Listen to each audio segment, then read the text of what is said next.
దేవుని వాక్యం మనం చూసుకుందాం. మత్తయి సువార్త 9వ అధ్యాయము 27వ వచనం చూద్దాం. యేసు అక్కడి నుండి వెలుచుండగా ఇద్దరు గుడ్డివారు ఆయన వెంట వచ్చి, దావీదు కుమారుడా, మమ్మల్ని కనికరించమని కేకలు వేసిరి. ప్రాముఖ్యంగా చూసినట్లయితే యేసు అక్కడి నుంచి వెలుచుండగా ఇద్దరు గుడ్డివారు ఆయన వెంట వచ్చి ఆయన వెంబడించినట్లుగా మనకు కనబడుతుంది. ఎందుకంటే వారికి తెలుసు, దేవుని సన్నిధిలో వారు మొరపెడుతున్నారు, ఏడుస్తున్నారు. ఎందుకంటే ఆయన దగ్గర కృప దొరుకుతుందని వాళ్ళకి తెలుసు. ఆయన వెంబడి వెళ్తే తప్పకుండా అద్భుతాలు జరుగుతాయని తప్పకుండా ఆయన విశ్వాసంతో నమ్మారు. కాబట్టి అందుకే వారు వెంట వచ్చి, దావీదు కుమారుడా, మమ్మల్ని కనికరించమని కేకలు వేసిరి. ఎప్పుడైతే వాళ్ళు కేకలు వేస్తారో, దేవుడిని అడుగుతున్నారో, దేవుడు తప్పకుండా వారి జీవితంలో కృప చూపించినట్లుగా మనకు కనబడుతుంది. ఎందుకంటే దేవుడికి తెలుసు వారి జీవితంలో కృప కావాలని, వారికి గొప్ప కార్యం జరిగించాలని వాళ్ళకి దేవుడు అనుకుంటున్నాడు. అక్కడి నుంచి వెలుచున్న ఇద్దరు గుడ్డివారు ఆయన వెంట వచ్చి, దావీదు కుమారుడా, మమ్మల్ని కనిపించమని వాళ్ళు ప్రార్థించినట్టుగా మనకి కనబడుతుంది. ఎందుకంటే అక్కడ దేవుడు కుమారుడు మాత్రమే అక్కడ వారిని విడిపించగలడు. ఇంకే శక్తి కాదు, దేవుని కుమారుడు మాత్రమే వారిని విడిపించగలడు. ఆ విషయం వారికి తెలిసింది. అందుకే వారిని వెంబడించారు. దావీదు కుమారుడా, మమ్మల్ని రక్షించమని వాళ్ళు అడుగుతున్నారు.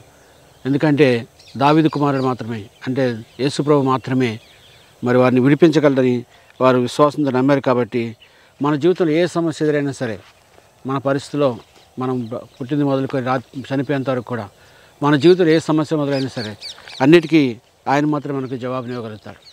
కాబట్టి ఈ యొక్క గుడ్డివారు కూడా ఆలోచించినప్పుడు, దావీదు కుమారుడు మమ్మను కనుకరించమని కేకలు వేసిరి. ఎందుకంటే ఆయన జీవితంలో ఆయన తప్పకుండా కార్యం జరిగిస్తారని నమ్మారు. కాబట్టి అంత మాత్రం కాదు, కానీ మరి వారి జీవితంలో దేవుని యొక్క కృప కనికరం మెండుగా వారి జీవితంలో కనుమరించబడుతుందని మరి యేసుప్రభు వాళ్ళకి మొరని ఆలకించి వారి జీవితంలో కార్యం జరిగించినట్లుగా మనకి కనబడుతుంది. దేవుడు వారి యొక్క విశ్వాసం చూశాడు. వారు విశ్వాసం చూసుకొని మరి దేవుడు చేసే కార్యం మరొకసారి దేవుడు జ్ఞాపకం చేసుకొని వారి జీవితంలో అద్భుతం జరిగించినట్లుగా మనకి కనబడుతుంది. ఆయన సింహాసనం మీద ఉన్నాడు. పగలైనా రాత్రైనా ఎప్పుడైనా సరే. అంత మాత్రం కాదు, కానీ ఒక సంవత్సరం నుంచి ఇంకో సంవత్సరం కావచ్చు, ఒక జనరేషన్ నుంచి ఇంకో జనరేషన్ కావచ్చు, ఏ సమయంలో సరే, ఏ పరిస్థితులు అయినా సరే దేవుడు కృప చూపించగలడని ఆయన విశ్వాసంతో నమ్మారు. కాబట్టి వారు యేసుప్రభుని వెంబడించినట్లుగా మనం కనబడుతుంది. అందుకే యేసుని వెంబడించడం అనేది చాలా ప్రాముఖ్యం.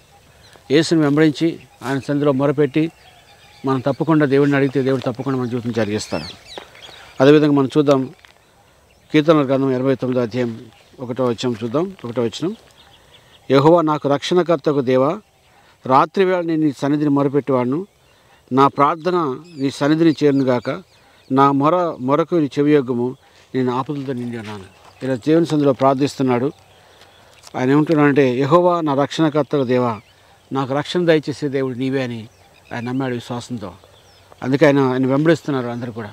కేవలము స్వస్థత మాత్రం కాదు, కానీ వాళ్ళ యొక్క జీవితాన్ని మార్చేటువంటి మరి కృప ఆయనలో ఉందని వాళ్ళని విశ్వాసంతో నమ్మారు. యెహోవా నాకు రక్షణకర్త దేవా, రాత్రివేళ నీ సన్నిధిని మొరపెట్టేవాడును. నా ప్రార్థన నీ సన్నిధి చేరునుగాక. నేను ప్రార్థించినప్పుడు తప్పకుండా నీ సన్నిధిని చేరునుగాక అని వారు దేవుని సన్నిధిలో మొరపెడుతున్నట్టుగా కనబడుతుంది. నా మొరకు చెవియొగ్గము. నేను ఆపదలతో నిండి ఉన్నాను. ఒకసారి దావీదు గురించి ఆలోచిస్తే, దావీదేమీ రాయల్ లైన్ నుంచి రాలేదు, కానీ ఆయన రాజు అయ్యాడంటే అది కేవలం దేవుని కృపలో మాత్రమే, ఇంకేది కాదండి. ఆయన ఎక్కడో గొర్రెలు కాచుకునేటువంటి అతన్ని తీసుకొచ్చి దేవుడు రాజు చేశాడంటే అది దేవుని కృప మాత్రం, ఇంకేమీ కాదండి. అందుకే మన జీవితంలో మనం ఏ పరిస్థితులు ఉన్నా సరే దేవుడు మన పైకి లేవనెత్తి కడతాడు. మన జీవితాన్ని మార్చగలుగుతాడు, మన పరిస్థితిని మార్చగలుగుతాడు. కాబట్టి దేవునికి అసాధ్యమంటే ఏది లేదు. సమస్తమును సాధ్యపరిచే దేవుడు ఆయన. అందుకే నమ్మాడు విశ్వాసంతో. నమ్మి చూడండి, వారందరూ కూడా యేసు అక్కడి నుండి వెళ్ళుచునగా ఇద్దరు గుడ్డివారు ఆయన వెంట వచ్చి, దావీదు కుమారుడు మమ్మను కనుకరించమని కేకలు వేసిరి.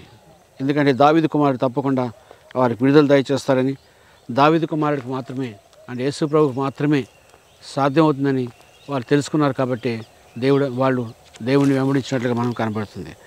అందుకే వారి హృదయంలో ఒక నమ్మకం ఏర్పడింది. ఆ నమ్మకము వారి నోటి మాట ద్వారా బయటకు వచ్చింది. మరి ఎప్పుడైతే నోటి మాట ద్వారా బయటకు వచ్చిందో, దేవుని విశ్వాసాన్ని కనిపించారో, వారు దేవుని మీద నమ్ముకున్నట్లుగా మనకి అర్థమవుతుందండి. అందుకే మన జీవితంలో కూడా మనం దేవుని వెంబడిద్దాం. మరి ఒకసారి మనం కూడా ఒకవేళ మన జీవితంలో ఏ పరిస్థితి ఉన్నా సరే ప్రభువు మాత్రమే సమస్తను మార్చగలరని నమ్ముదాం విశ్వాసంతో. ఆయన మాత్రమే ప్రతి పరిస్థితిని మార్చగలరని నమ్ముతూ ఆయన విశ్వాసంతో మనము ఈ దినాన్నంతా దేవునికి అప్పగించుకుందాం. ప్రార్థన చేసుకుందాం. మహోన్నతుడ మీకే స్తోత్రం చెల్లిస్తున్నాం ప్రభా. దేవ మరొకసారి ప్రభా తండ్రి, ఆ గుడ్డివారిద్దరు ప్రభా మరి దావీదు కుమారుడు మమ్మల్ని రక్షించమని కేకలు వేసి ప్రభా మీ వెళ్ళినట్టుగా మాకు కనబడుతుంది ప్రభా. ఎందుకంటే ప్రభా మీరు మాత్రమే సమస్తను మార్చగలరు ప్రభా. అద్భుత కార్యం మీరే చేయగలరు ప్రభా. ఆశ్చర్యకార్యం మీరే జరిగించగలరు ప్రభా. మా జీవితంలో ప్రభా ప్రతి ఒక్క పరిస్థితిని మీరు మార్చగలరు ప్రభా. మీకు అసాధ్యం ఏదైనా మరొకసారి ప్రకటిస్తూ మమ్మల్ని అందరినీ మీ చేతులకు అప్పగించుకుంటూ మీ నామానికి మహిమ చెల్లిస్తూ ఘనతా ప్రభావం మీకు ఆరోపిస్తూ యేసుక్రీస్తు అతి పరిశుద్ధ నామములు అడిగి వేడుకొనిచున్నాము తండ్రి. ఆమేన్. God bless you all.